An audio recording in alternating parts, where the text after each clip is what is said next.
Tú puedes tener muy buenas ideas, puedes tener un liderazgo enorme. Si no eres pana del dueño del partido, estás fregado. Y veo y digo, esta remoción, pucha, está mal presentada. Un estudiante primer año pudo haber hecho mejores de papel. Sin embargo, de eso yo tengo 6.8% de intención de voto. Una de ellas es actualmente la secretaria de planificación del municipio de Quito, la señora Nadia Ruiz. Ella sí, funcionaria de Serrano, de Yalc y de todo el correísmo, ¿no? Así que habrá que preguntarle al señor Guarderas por qué la ha puesto ahí.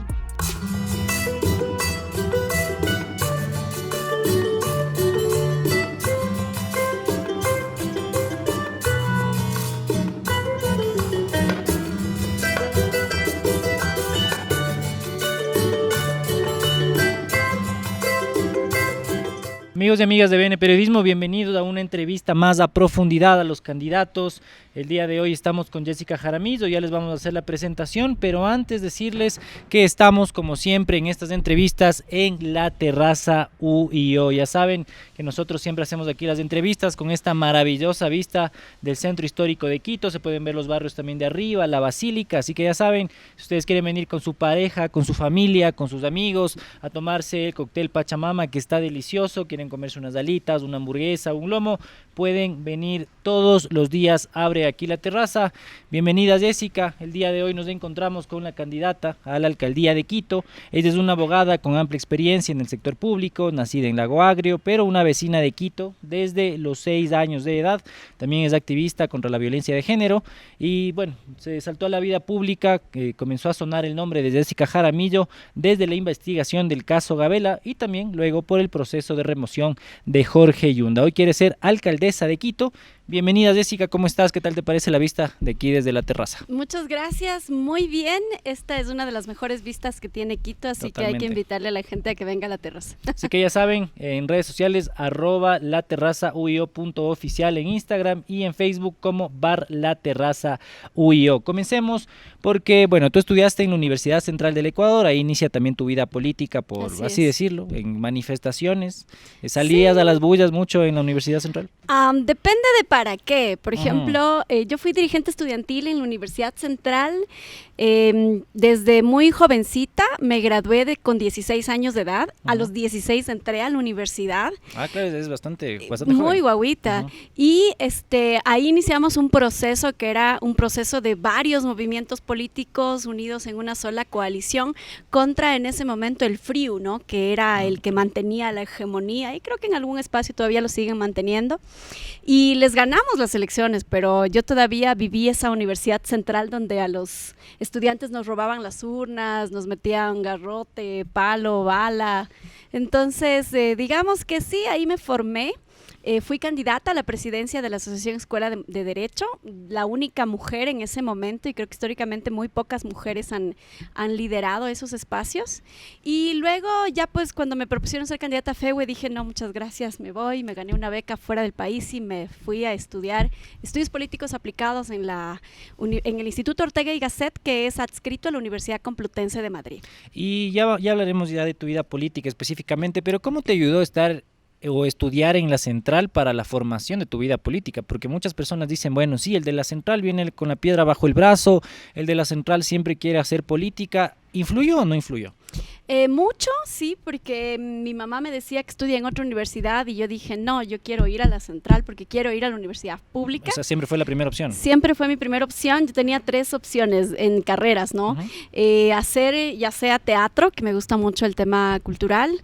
Yo escribo poesía, de hecho, y también podía hacer comunicación, que es otra de las cosas que me gusta mucho, y después decidí finalmente por derecho, ¿no? Porque yo siempre he sido muy cercana a la política en términos de activismo. Mi mamá siempre me inculcó los temas de justicia social, que creo que eso es lo que valoro yo mucho y es gran parte de mi formación como persona, como ser humano. Y también los temas de defensa de los derechos de las mujeres, ¿no? ¿Y la política estudiantil se parece en algo a la política nacional?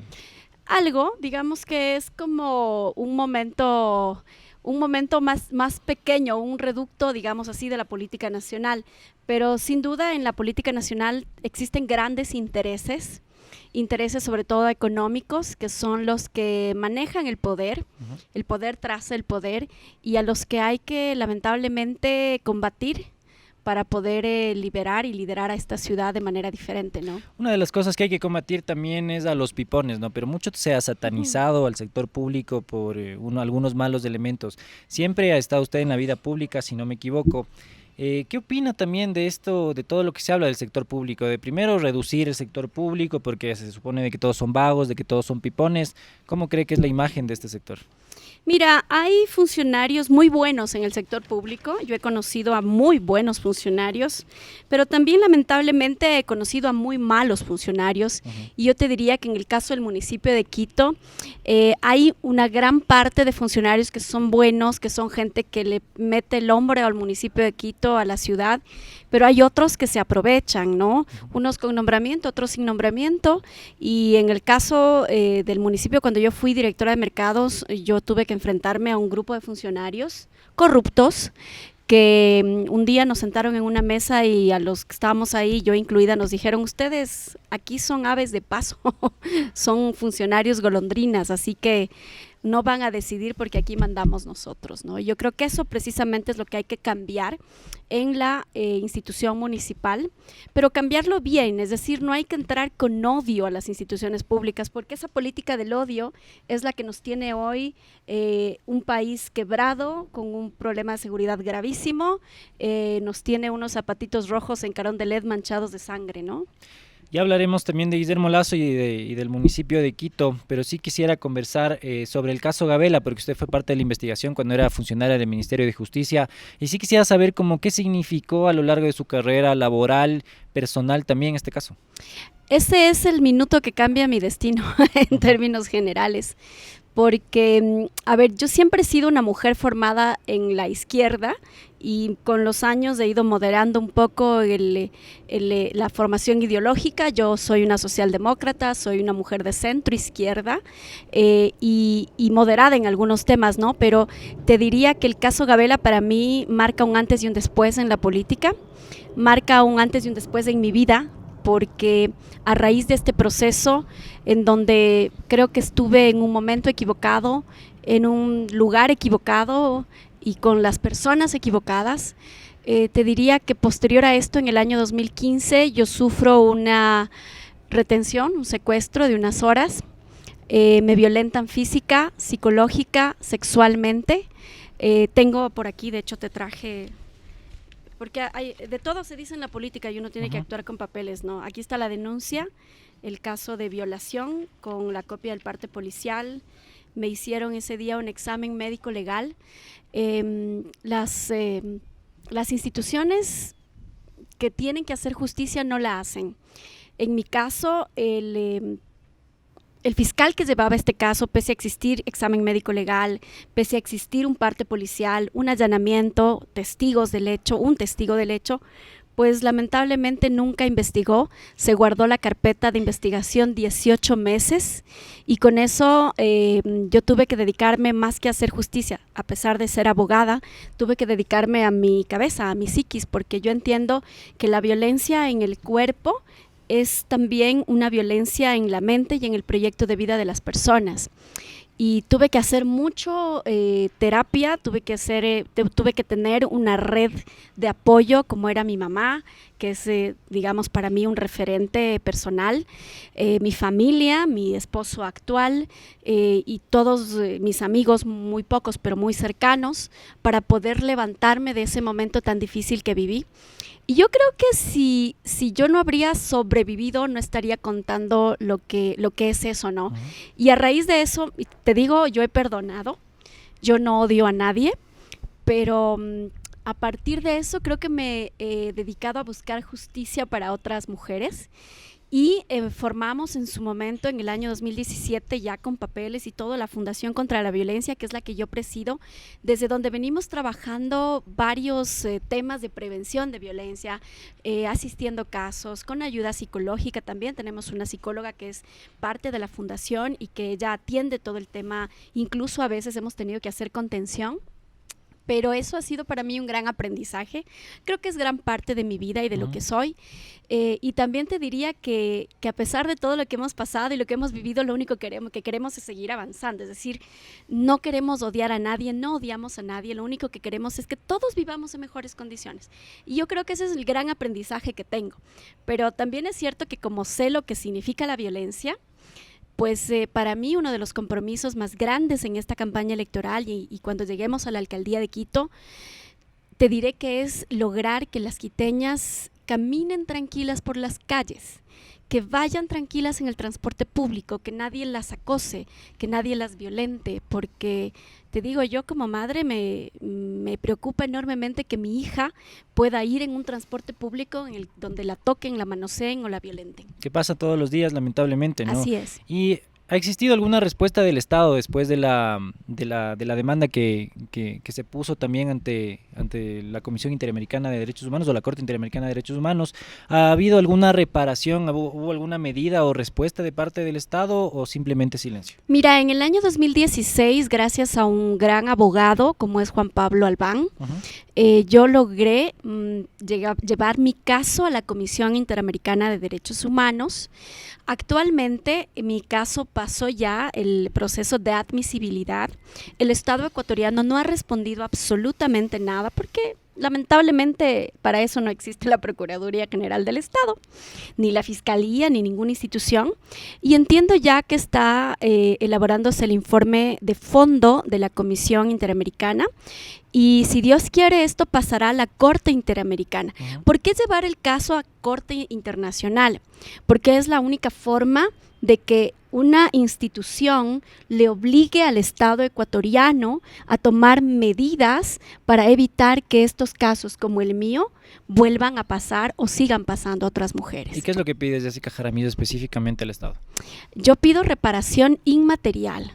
Obviamente viene de la mano también con una reparación material, el tema del proyecto de vida. Yo he podido levantarme y creo que estoy orgullosa de ese proceso, pero la reparación inmaterial es el reconocimiento a la víctima, el reconocimiento de las falencias del Estado ecuatoriano y la obligatoriedad de que a través de no solo una ley o una norma, sino de políticas públicas reales, de mayor inversión en temas que tienen que ver con género, con prevención de violencia, todas estas tipo de cosas tienen que parar y el Estado tiene que hacerse responsable. Y el problema no es, yo te digo como abogada, el problema no es la ley, no son las leyes, marco normativo hay.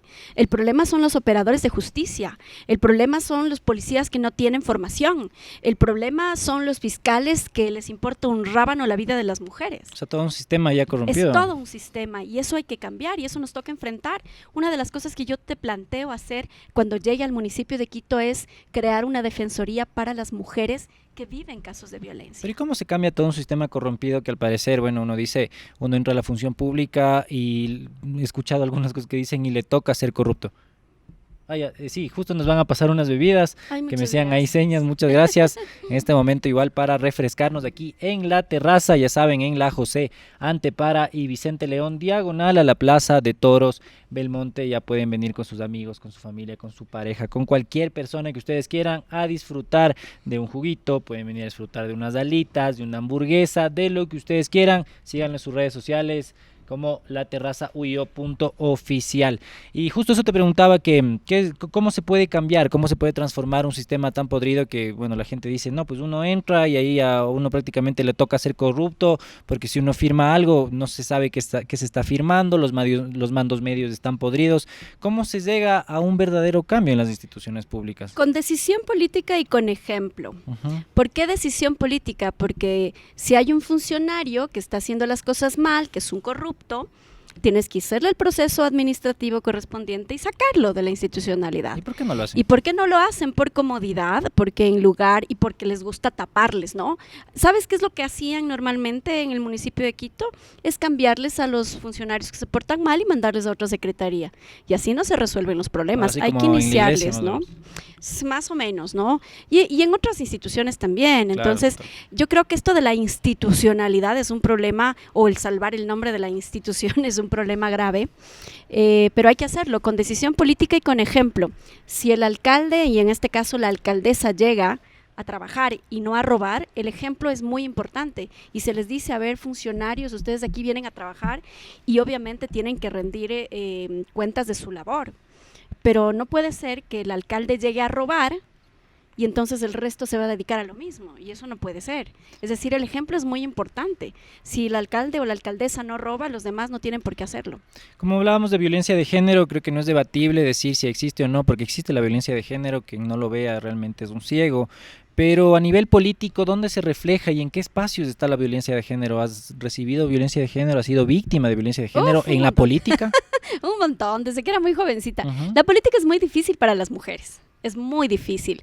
Tú puedes tener muy buena formación política, tú puedes tener muy buenas ideas, puedes tener un liderazgo enorme. Si no eres pana del dueño del partido, estás fregado. Si no eres del círculo en el que se toman las decisiones de poder, no puedes entrar. Y si eres, como en mi caso, ingobernable, inmanipulable, pues entonces simplemente no te toman en cuenta y olvídate que seas candidata, porque como no vas a hacer lo que dice el dueño del partido, entonces olvídate, no, mejor de ladito. Y siendo mujer, si pasa eso, ¿cómo uno puede llegar a esos espacios de poder? Parándose duro, ¿no? Mira, a mí me ha costado mucho, pero lo que he conseguido es enorme. Porque hemos tenido que trabajar 2 o 3 veces más. Yo en esta campaña he estado dispuesta a trabajar 3 o 4 veces más. Yo camino Quito casi a diario, pateo el suelo, pateo las calles de Quito, converso con la gente, me acerco, yo me arriesgo. Yo soy de las que si tengo mañana que lanzarme al vacío, lo hago, no tengo ningún problema, porque creo que es importante salvar lo poco que tenemos de bueno y trabajar mucho en eso. Así que si mañana me ves cicleando por La Paz, pasado mañana me ves jugando un partido de fútbol con los chicos que están haciendo deporte, o después me ves jugando vóley con la gente que está en el barrio, no tengo ningún problema, lo puedo hacer, soy muy versátil.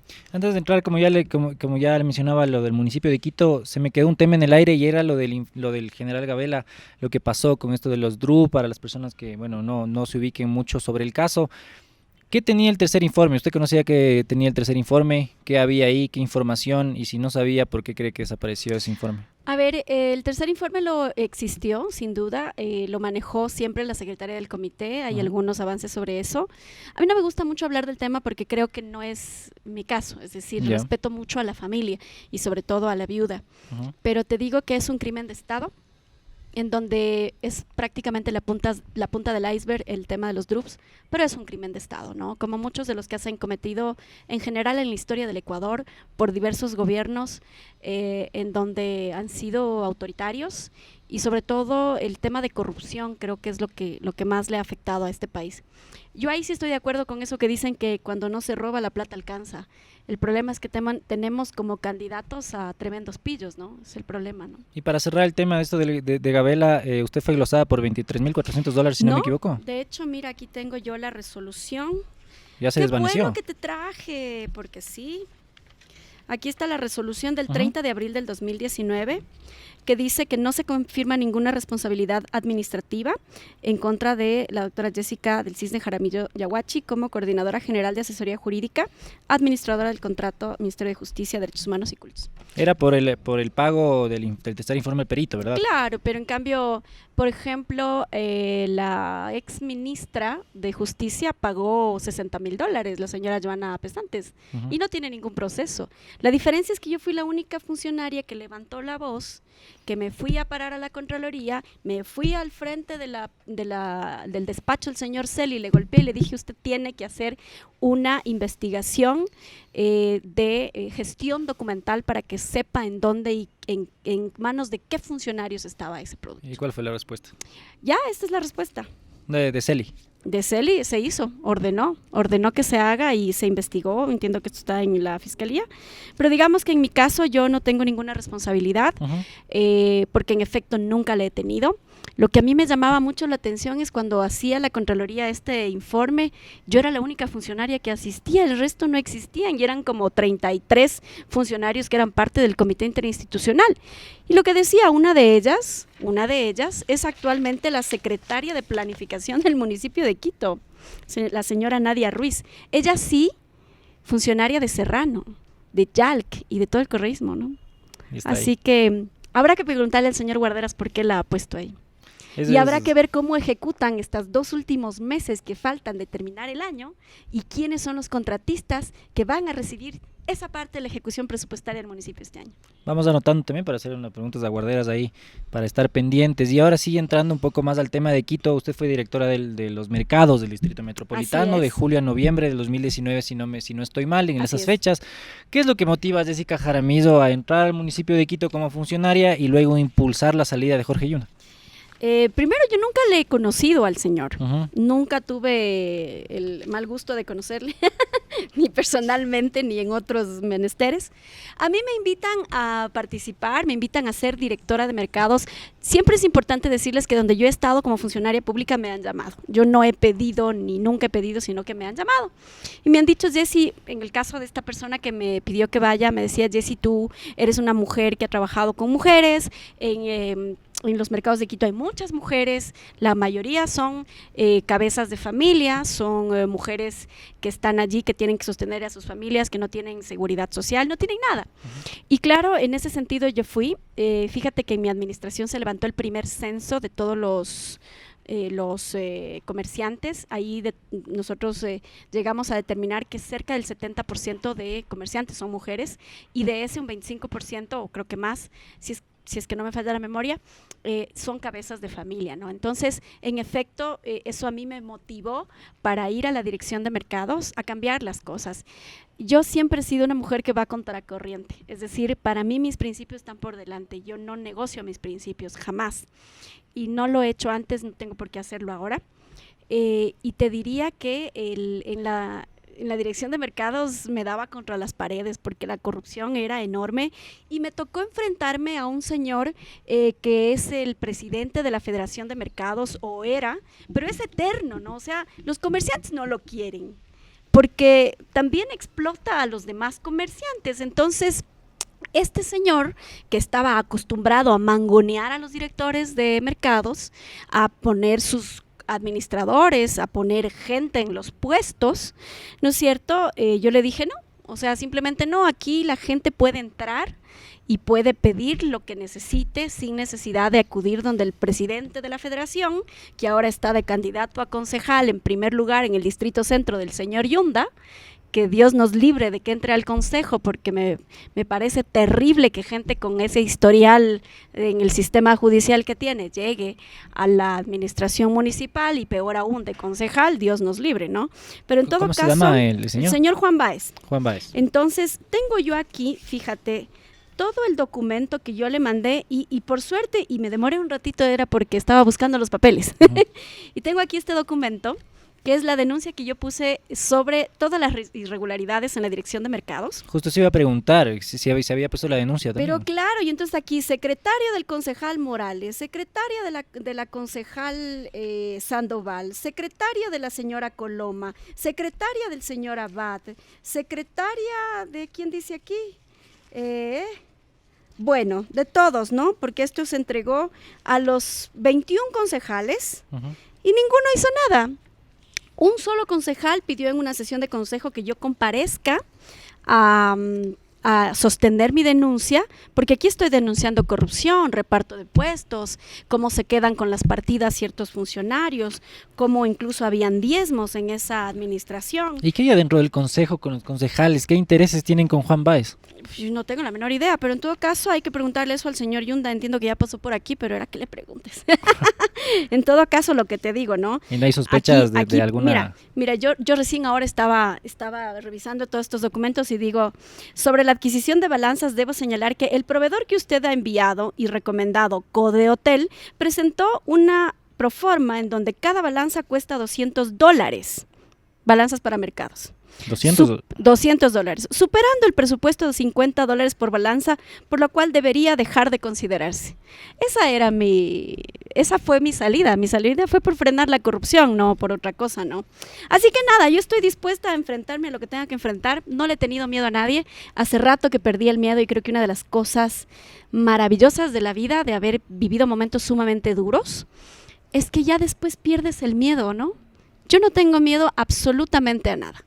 Y creo que eso me va a permitir enfrentarme a esta estructura municipal que no ayuda a la ciudad, sostener a los buenos, a los buenos funcionarios, a los que quieren salir adelante, que son la mayoría, y depurar de una vez por todas este municipio y ponerlo al servicio de la gente, que es lo que necesitamos hacer. La remoción de Jorge Yunda se dio por temas administrativos. Muchas personas decían que era desproporcionado, otras personas decían que había algo detrás, que solamente se utilizó la excusa como temas administrativos. Pero ¿cuál fue el detonante que hizo que lideres el proceso de remoción del exalcalde de Quito? A ver, ¿cuál fue el detonante? Y eso es importante. Yo hice una veeduría en el año 2020. Yo he venido haciendo veedurías y he venido conociendo el municipio en varias maneras, ¿no? He sido asesora, consultora, funcionaria, veedora, he sido de todo. En el 2015 yo hice el proceso de veeduría ciudadana contra esta famosa resolución C057 que les entregaba compensaciones a los transportistas. Y Mauricio Rodas llegó a darle a cada bus $1,000, y no a todos, porque encima habían transportistas a los que no les llegaba ni $1, ¿no? Pero bueno, eso ya hablaremos luego. El caso de la remoción, yo inicio el proceso de remoción porque miro la remoción que presenta un señor Ayo. Y veo y digo, esta remoción, pucha, está mal presentada. Un estudiante de primer año pudo haber hecho mejor ese papel. El que se arrepintió. O sea, no parecía, exactamente, no parecía denuncia de comisaría, ni de comisaría. Entonces dije, no, pues, o sea, nos va a tocar hacer a nosotros. Y yo había venido de un proceso gremial ahí con algunos amigos abogados. Y decidimos hacer el proceso de remoción.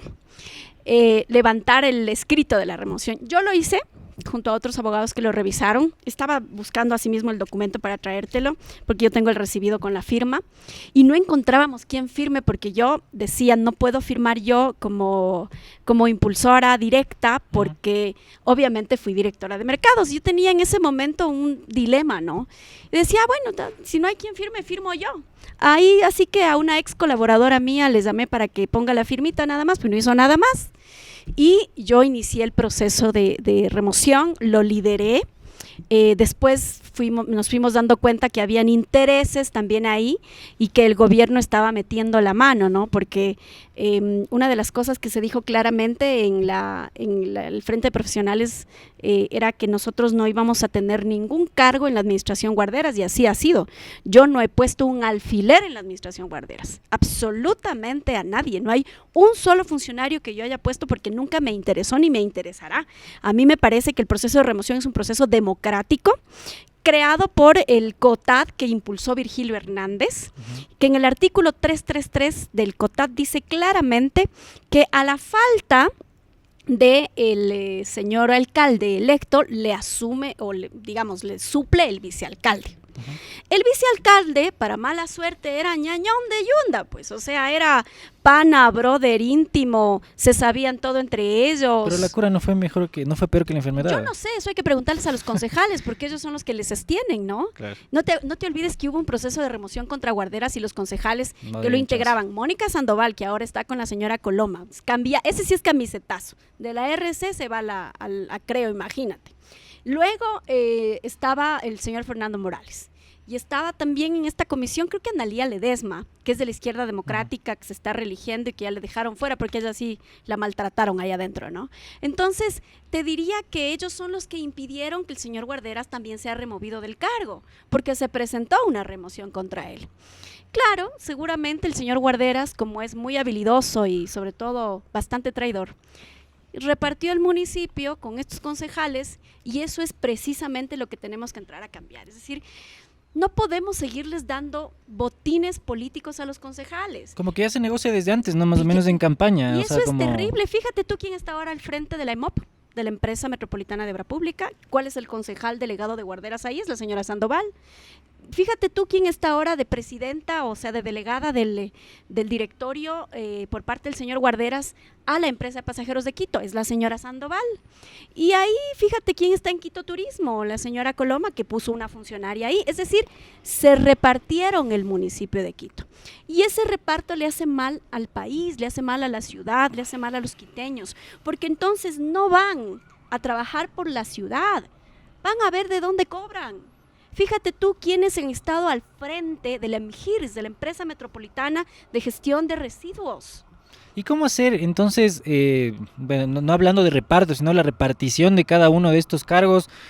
teniendo personas de confianza sin la necesidad de que entre esta gente corrupta. O sea, cómo hacer este proceso de selección también que no suene a nepotismo. Hay que modificar la norma, hay una resolución de consejo, el tema de la ley de empresas públicas se lo puede romper con precisamente el estatuto autonómico. Una de las cosas que yo quiero para Quito es impulsar la constitución de Quito, el estatuto autonómico de Quito, que ya tenemos más de 20 años hablando del estatuto y nadie lo hace. ¿Sabes por qué? Porque no tienen la legitimidad de la gente, porque la gente no les cree, porque llega Rodas con un buen porcentaje a la alcaldía y se ferea a la alcaldía y en lugar de trabajar por la gente empieza a dar contratitos a los amigos millonarios y luego llega Yunda y empieza a hacer exactamente lo mismo y la gente ya no le cree y al mes de las funciones tiene menos del 20% de aceptación en la ciudad.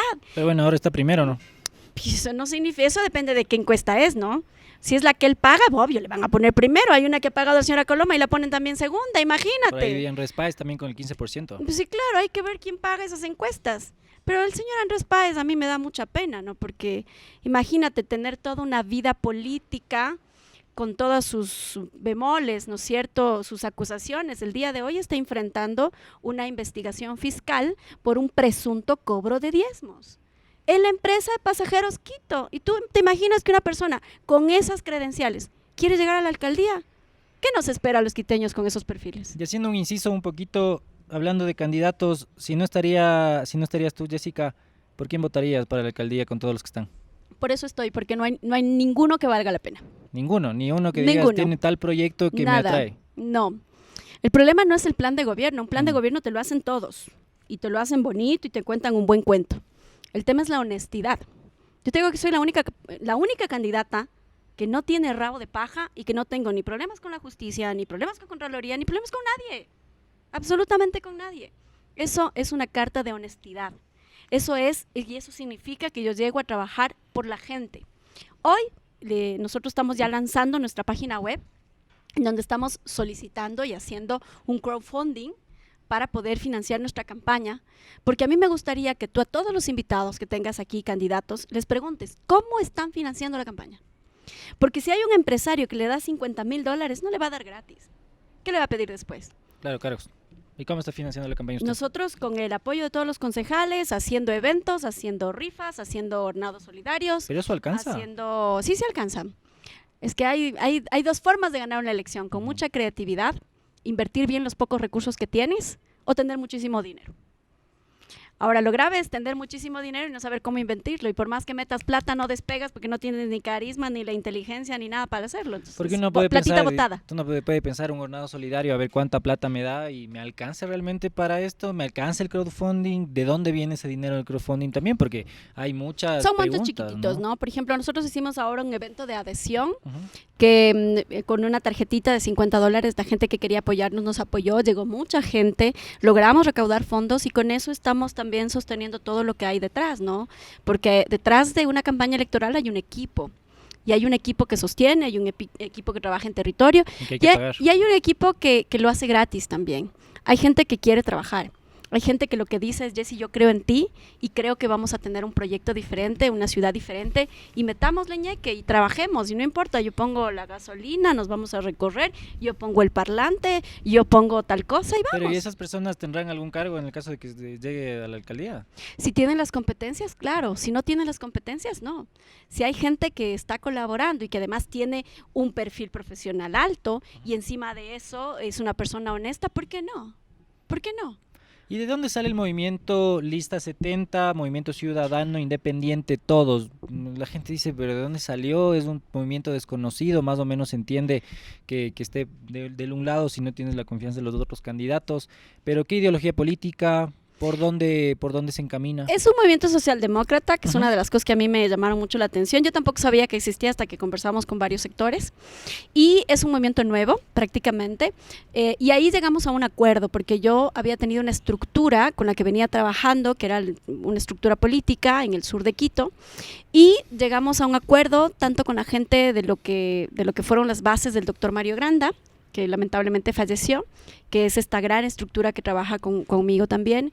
Llegó también la gente del Movimiento Ecuatoriano Demócrata, ahí está Héctor Chávez al frente, y llegamos a un acuerdo con Ana Isabel Casares, que es la presidenta del Movimiento Todos. Entonces, este acuerdo, esta alianza fue para precisamente darle a la ciudad una candidatura honesta y una candidatura ciudadana, una candidatura que valga la pena.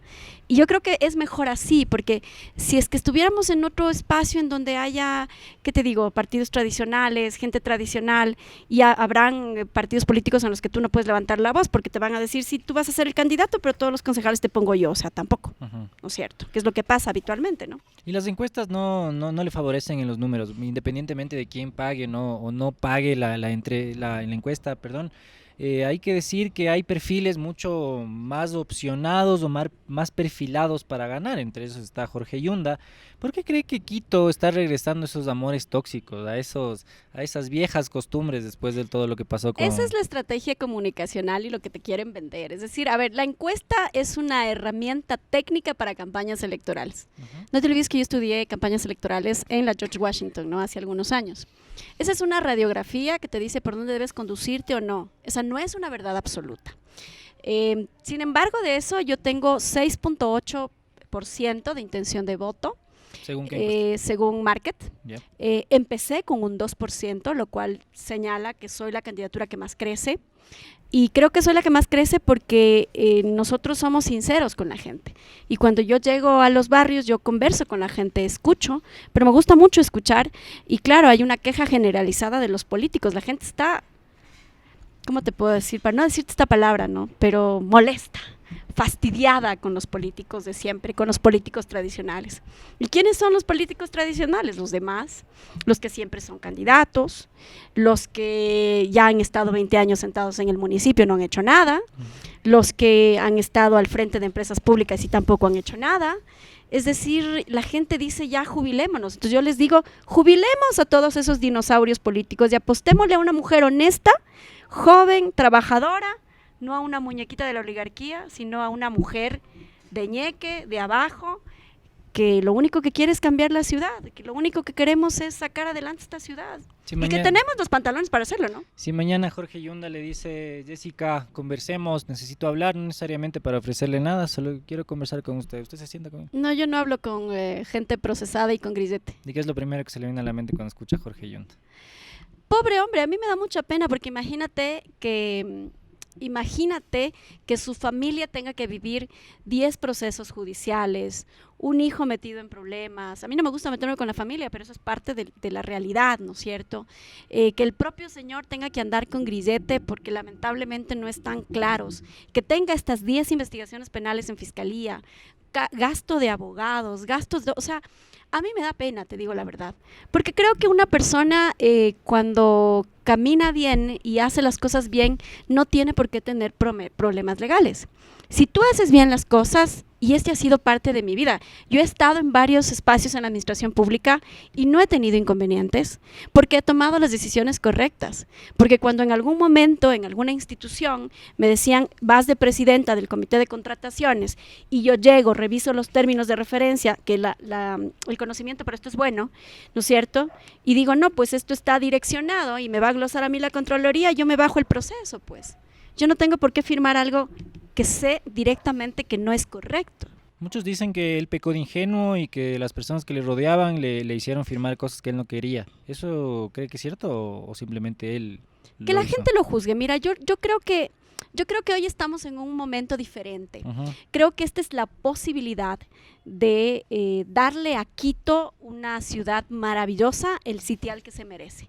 Y para cambiar las cosas en Quito, para que todo sea diferente, tenemos que votar diferente. Y esa es la razón por la que yo estoy en la papeleta. Porque creo que Quito merece una opción diferente, una opción de cambio, pensando en los seres humanos, pero también poniendo las cosas en orden, ¿no? Hablemos de propuestas para Quito específicamente, y justo mencionaba los sitiales que se le debe dar a las cosas, y algo que no se comenta y que ningún candidato habla es el tema de la cultura. ¿Cómo impulsar el arte y la cultura y dignificar el trabajo y profesionalizarlo aquí en la ciudad de Quito? Primero, dejando de satanizarlo. Mira, el problema de Quito y del municipio es que cuando te dicen voy a hacer un evento cultural te piden 10.000 permisos, ¿no? Ujú. Y si ya tienes un espacio, además del permiso que tienes como espacio, digamos que es este local, de que quieres hacer un concierto, te dicen, no, es que usted para hacer un concierto necesita otro permiso adicional.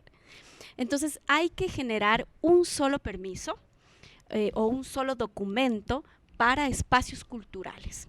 Yo creo que Quito puede ser una potente capital de la cultura. La cultura no es solamente arte, cine, música.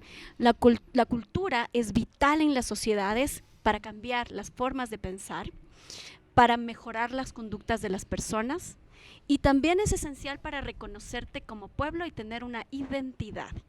Y creo que eso nos hace falta en Quito. Si tú vas hoy a las 8 de la noche a cualquier barrio céntrico, ¿no es cierto?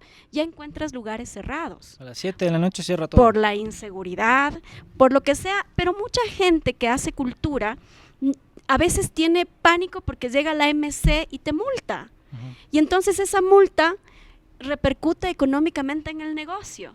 Y esa es la razón por la que no tienen hoy espacios culturales abiertos. ¿Por qué no permitimos que nuestros jóvenes tengan espacios culturales? Yo tengo ahora un proyecto maravilloso que se llama Parque Libertad, que es un proyecto que se hizo en Costa Rica, en donde son grandes espacios en donde los jóvenes pueden ir a hacer arte, danza, música, lo que tú quieras, para formarte. Y eso es vital, no solamente para la formación como ser humano. Yo te digo, para mí, cuando tengo estados emocionales complejos, porque así somos los seres humanos, unos Claro. días arriba, otros abajo, yo escribo y hago poesía. Tengo un primer libro que se llama Confesiones de Eva, que es poesía militante, ¿no es cierto? Y que además eso te canaliza también tus emociones. Y podemos ser una sociedad menos violenta si le apostáramos un poquito más por la cultura. ¿Por qué no pensar en que tú vas por Quito y dices, bueno, aquí voy a tener un cine a partir de las 8 de la noche o una obra de teatro en un patio a partir de las 9 de la noche, 10 de la noche? Tú vas a México, vas a Buenos Aires, vas a Colombia y tienes oferta cultural. Y Quito no lo tienes, pero es porque no hay políticas reales para ese sector. ¿Y cómo puede influir, o sea, qué políticas públicas puede poner el municipio de Quito, aunque no sea su competencia el de la seguridad, pero cómo puede ayudar para que esto también se desarrolle de la mano de la seguridad? Porque uno va al centro histórico y le da miedo también pasear por esas horas, o uno va a la Floresta y también le da miedo, uno pasa aquí por la Tola y da mucho temor caminar. Bueno, ya uno entra al bar, uno entra aquí o uno entra a cualquier otro lado, ya se siente seguro, pero estar afuera da un montón de miedo aquí en Quito. Mira, yo creo que ahí hay que asumir responsabilidades. La gran mayoría de candidatos te va a decir, no, es que no tenemos la competencia de la seguridad. Ujú. Mentira, sí la tenemos. Solo que, de acuerdo a lo que establece el COTAD, nuestra competencia es prevención del delito y de la violencia. Hay que poner a trabajar a la Policía Metropolitana, que ya no se llama así por el COESCOP, ahora se llaman Agentes Metropolitanos de Control. Hay que darles un plan carrera, un escalafón para que tengan mejores condiciones. Hay que darles equipamiento para que puedan trabajar. Hay que darles la inducción y la capacitación adecuada para que ellos puedan hacer su trabajo. Ellos pueden llegar incluso hasta la aprehensión de un delincuente. Y coordinar con la Policía Nacional para que haga el proceso. Esta aprehensión obviamente va a ayudar a que hayan espacios controlados. Puedes utilizar la tecnología, hay que hacer georreferenciación del delito. Yo como consultora del municipio en el año 2011 hice una consultoría en donde ya hablábamos de georreferenciación del delito y la violencia. Y una de las cosas por las que yo voy a estar dispuesta a luchar en esta alcaldía es por las mujeres. El 60% de las llamadas al EQ 911 de fin de semana en Quito es por violencia intrafamiliar. Es decir, que no pueden convivir dentro de la familia. Ujú. ¿Qué tenemos que hacer? Políticas públicas, planes, programas, proyectos para reducir los niveles de violencia. Hay que tener una política de salud mental. Para eso está la Secretaría de Salud. Tienes un secretario que gana $4,000 mensuales, no hace nada. Tienes que hacer salud mental en territorio, prevenir. Y esa es la segunda gran pandemia de la que nadie habla. Y uno aquí en Quito, ¿dónde puede acudir si necesita atención de salud mental? Bueno, vas al Ministerio de Salud Pública, pero te dan una cita cada mes cuando hay turno. Entonces Pero algo que brinda el municipio. necesitas tener lo que antes teníamos. No sé si tú te acuerdas del patronato que tenía hasta Claro. maternidad y luego lo desmantelaron. Hay que volver a tener guaguacentros, que la hermana del señor Yunda cerró. Creo que es indispensable volver a tener guaguacentros. Hay que tener políticas sociales. La inseguridad no la vas a combatir a bala. Si armas a la gente, esos 60 casos de violencia intrafamiliar se pueden convertir en femicidios.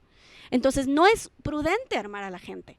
Lo que tienes que hacer es dar políticas sociales, económicas, culturales, de acceso. Tienes que crear sociedades mucho más iguales, menos desiguales. Gente que tenga posibilidad de ir a estudiar, gente que tenga, por ejemplo, si no entró a la universidad por este sistema que tenemos, nosotros planteamos crear el Instituto Técnico Superior para carreras cortas del municipio de Quito, que anclado a una política real desde con Quito, ¿no es cierto?, en donde solo el municipio de Quito pone la plata, poder generar capital semilla para esos nuevos empresarios y emprendedores. Y a los empresarios, a los emprendedores, tienes que darles carta abierta para que puedan iniciar su negocio, mejorar sus condiciones, porque es la única forma en que vamos a reactivarnos, no hay otra.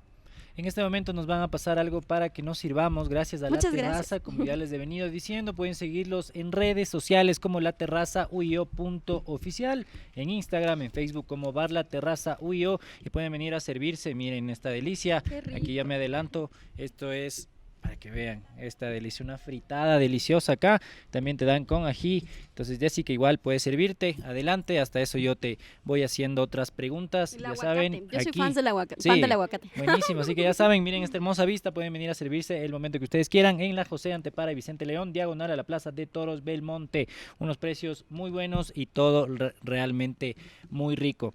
Hablando un poco de la Agencia Metropolitana de Control, hemos visto videos en todo lado de agentes pegando gente, quitando productos, quitando carritos. ¿Qué se puede hacer con los trabajadores autónomos y también al mismo tiempo qué se puede hacer con estos agentes que a mi parecer les están prácticamente robando los productos a los trabajadores? Mira, yo creo que eso es falta de dirección estratégica en temas en materia de seguridad, porque, a ver, eso no va a resolver el problema que tienes de venta informal.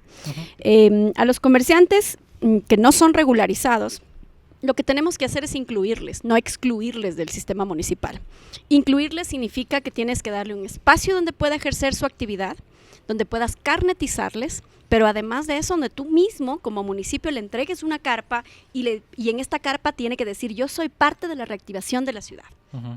Porque muchos de ellos que están en manos de mafias también, te puedo decir que son padres y madres de familia que lo único que quieren es trabajar para llevar un pan a su casa. La mayoría de los trabajadores autónomos, si no decir al 100%, es porque quieren trabajar. Hay otros dirigentes, te diría yo, hay dirigentes buenos, dirigentes no tan buenos, pero también es cierto que hay sistemas de extorsión en la calle. Total.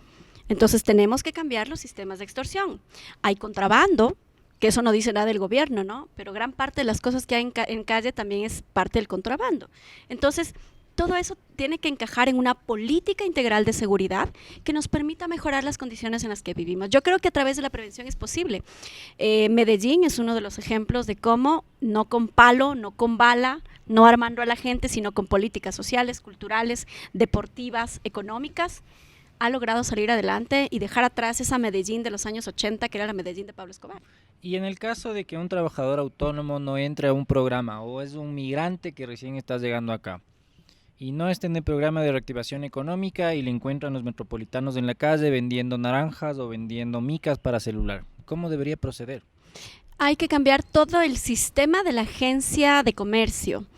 Actualmente es un sistema muy corrupto. Lo que tienes que hacer es cambiar esa agencia y generar un espacio específicamente de política de inclusión para los comerciantes informales, no priorizando al dirigente, sino haciendo un censo efectivo, que es lo que no hay. No hay realmente un censo efectivo de cuántos comerciantes irregulares existen. Hay una ordenanza, que si no me equivoco era la 280, la ordenanza de comercio informal, la 280, que te dice que en el 2013 tenía que acabarse todo el proceso de regularización. Y mira cómo estamos después de varios años, ¿no? 9 años, seguimos igual. Pero también es porque hay mucha corrupción al interior. A veces les extorsionan a los propios comerciantes informales para darles un permiso, un PUCA. Entonces eso tienes que cambiarlo para poder realmente darles más dignidad, darles dignidad a estas personas. Dignidad es incluirles. incluirles en la reactivación de la ciudad, incluirles con espacios específicos, espacios pequeños. Ahora que vamos a tener el metro, ¿por qué no pensar en que alrededor de las paradas del metro puedes tener actividad comercial y así reactivas calles como la 10 de agosto, que está botada, Total. que ya tienes espacios incluso de tugurización de la ciudad? Entonces, todo eso tenemos que hacerlo, pero pensando siempre en el beneficio común, el beneficio de todos, con políticas en donde todos ganemos. ¿Qué se puede hacer con el turismo en la ciudad? Es una ciudad de paso donde los extranjeros vienen para pasar un par de días hasta que salga su vuelo a Galápagos. ¿Qué se puede hacer? ¿Dónde se puede repotenciar? Tenemos lugares como La Tola, tenemos lugares como La Mariscal, que es extremadamente peligroso. El centro histórico de Quito cierra todo a las 7 de la noche. Tenemos la Floresta, más o menos, y poco más. Pero ¿cómo se reactiva el turismo en Quito? Mira, la cultura es una de las cosas esenciales para eso, ¿no? Si tienes tu oferta cultural, obviamente vas a tener mayores turistas, que ya no se quieran ir rápido a Galápagos, sino que se queden la semana aquí. Y yo hablaba el otro día con varios compañeros de las juntas parroquiales, que tenemos varios compañeros que están liderando juntas parroquiales. Te diría que ahí lo que vamos a hacer son corredores turísticos con las juntas parroquiales, lo que tiene Alangasí, lo que tiene La Merced, lo que tiene Huangopolo, lo que tiene El Quinche, lo que tiene Nanegal. La zona del noroccidente es maravillosa, tienes una producción de café en donde puedes llegar a hacer cata de café, por ejemplo, el mejor café de altura, rico, y que puedes tener allí impulsos productivos mucho más fuertes para estos productores, ¿no es cierto?, para estos sectores, y eso también te va a traer turistas. Entonces, si generamos un corredor turístico que inicie en el centro histórico, que tengas oferta cultural en la ciudad, que luego salga y recorra las 33 parroquias y que termines en la mitad del mundo, ya no te vas a quedar 3 días, te vas a quedar una semana. Claro. Y vas a disfrutar de Quito. Pero todo eso es parte de ir construyendo una ciudad diferente. Todo eso es parte de un proceso que tiene obligatoriamente que iniciar con el Estatuto Autonómico, con la Constitución de Quito, y que tiene obligatoriamente que tener una administración responsable. Sin una administración responsable, y a mí lo que me preocupa muchísimo es que actualmente tú vas al municipio y funcionan como islas apartes, ¿no? Entonces la institución A te dice, ¿sabes qué? No, es que no me compete, le compete a la otra. Vas a la otra institución y te dices, no, es que eso no es mío, es de la otra. Entonces, eso ha generado que el ciudadano tenga una resistencia a hacer trámites en el municipio de Quito porque o le piden plata muchas de las veces o le complican la vida. Para eso hay el internet, ¿no es cierto? Tú puedes hacer permisos digitales, LUAEs digitales, a los establecimientos turísticos darles la posibilidad de que no paguen la LUAE durante cierto tiempo, a las personas que tienen, por ejemplo, trabajadores como mujeres, jefas de hogar, y tienen a jóvenes trabajando, puedes darle un mayor impulso, ¿no es cierto? Puedes darle una exención tributaria municipal de alguna manera para que pueda mejorar sus condiciones de generar un negocio rentable, estable, y por ende, si tienes un negocio estable y rentable, el municipio va a recibir más tributos, ¿no es cierto? Y una de las cosas que tiene gravemente el municipio de Quito es que no sabe recaudar. Yo estudié en el año 2016, bueno, desde el 2011 hasta el 15 más o menos, hice un trabajo investigativo para la Universidad Andina y publicamos un libro que se llama Presupuesto Participativo y Participación Ciudadana. Y una de las cosas que estudiábamos era precisamente todos los presupuestos de los gobiernos autónomos descentralizados. La gran mayoría de los municipios del país tiene como gran parte de la asignación, le corresponde la asignación estatal. Y el municipio de Quito, aunque tú no creas, depende el 45% de su presupuesto de la asignación estatal. Entonces, no recaudamos bien, hay que recaudar mejor y hay que también optimizar los recursos. Ejemplo, menos carga burocrática en las empresas, mayor carga hacia la obra pública, ¿no? Menos carga burocrática en la empresa de seguridad y mayor gasto al equipamiento, ¿no es cierto?, a mejorar las condiciones de los agentes metropolitanos de control. Y capacitación. ¿Y por qué no decirlo también? Mira, yo he conversado con varios funcionarios que además me conocen del municipio. Me dicen, vea doctora, nosotros necesitamos un plan de carrera. Y es cierto, un funcionario que entra con $800 al municipio se puede jubilar con los $800. no tienes un plan de carrera, no tienes un sistema que te promueva que tú mejores tus competencias laborales. Escalafones. Exactamente, escalafón. Los policías tienen escalafón, los militares tienen escalafón, los profesores tienen escalafón. Y no hablemos de la educación municipal, que muchos de los que están actualmente allí están con contratos ocasionales, algunos llevan más de 5 o 6 años con contratos ocasionales. Y no se salen por miedo a no tener trabajo, ¿no? O no denuncian porque simplemente les dicen gracias al contrato ocasional. O les hacen firmar 2 contratos diferentes. Exactamente. O sea, Entonces tenemos hoy la oportunidad de cambiar. Claro. Yo sí le digo a la gente, hoy tenemos la oportunidad de cambiar. Es hoy, no es mañana. Porque en 4 años, a lo mejor yo ya no esté aquí, pero en 4 años vamos a estar hablando de los mismos problemas de la ciudad. En 4 años vamos a seguir con los problemas de inseguridad, con los de movilidad, no se diga, ¿no? Que hay toda una situación alrededor del metro de Quito, estamos endeudados a 30 años y lamentablemente no vemos que se vaya a solucionar con el metro porque la forma en que quieren implementarlo no soluciona el problema de la gente. Hay 3.800 rutas asignadas en la Secretaría de Movilidad que no son suficientes para una ciudad de casi 3 millones de habitantes y no estamos potenciando el transporte público. Necesitamos grandes obras en la ciudad, obras de descongestión, ¿no es cierto? Obras que nos permitan de alguna forma aliviar, ¿no es cierto?, o desfogar este problema que tenemos en transporte público. ¿Y por qué la gente no va en el bus? Porque no es seguro, porque te roban, porque te tocan, porque te puede pasar cualquier cosa. Entonces todo eso tenemos que cambiarlo. ¿Y cómo tenemos que cambiarnos? Parándonos duro. Y antes de finalizar, Jessica, se nos quedan un montón de temas ahí en el aire que podríamos conversar, pero algo que no te haya preguntado, algo que quisieras hablar en ese montón de papeles que tienes ahí, que nos hayas traído alguna novedad, algo que quieras también, una propuesta, algo. Bueno, aquí está nuestro plan de trabajo, pueden encontrarlo en la página web www.jessicajaramillo.es. Este plan de trabajo fue elaborado con 55 mesas territoriales, con la gente de los barrios, con 4 foros técnicos. Tenemos 5 ejes de trabajo que son reactivación económica, salud mental y bienestar para la gente, porque estamos pensando en los seres humanos que viven en Quito. Estamos trabajando también el tema de transporte y movilidad, seguridad y el tema ambiental, ¿no? Yo creo que Quito tienen que ya empezar a recoger la basura en otras condiciones. Hay que modificar toda esa MGIRS y toda la EMAP y hay que hacer de esta una ciudad sostenible. ¿Cómo lo vamos a lograr? Empecemos por la separación en la fuente y la separación en los residuos finales, ¿no? El destino final.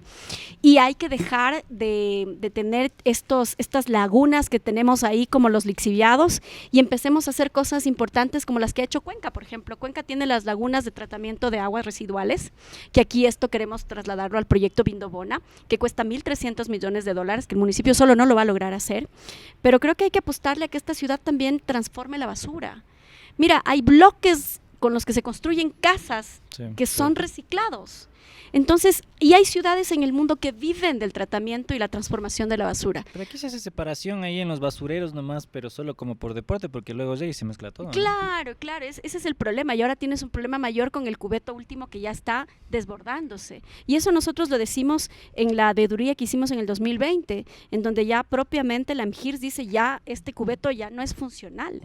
Entonces todo eso tenemos que llegar a cambiarlo, pero solo lo vamos a cambiar con honestidad y decisión, con liderazgo, con valentía. Yo creo que Quito es una ciudad llena de hombres y mujeres valientes que quieren salir adelante y por eso hemos resistido tanto, ¿no? Ante tanta cosa. Hoy es la oportunidad.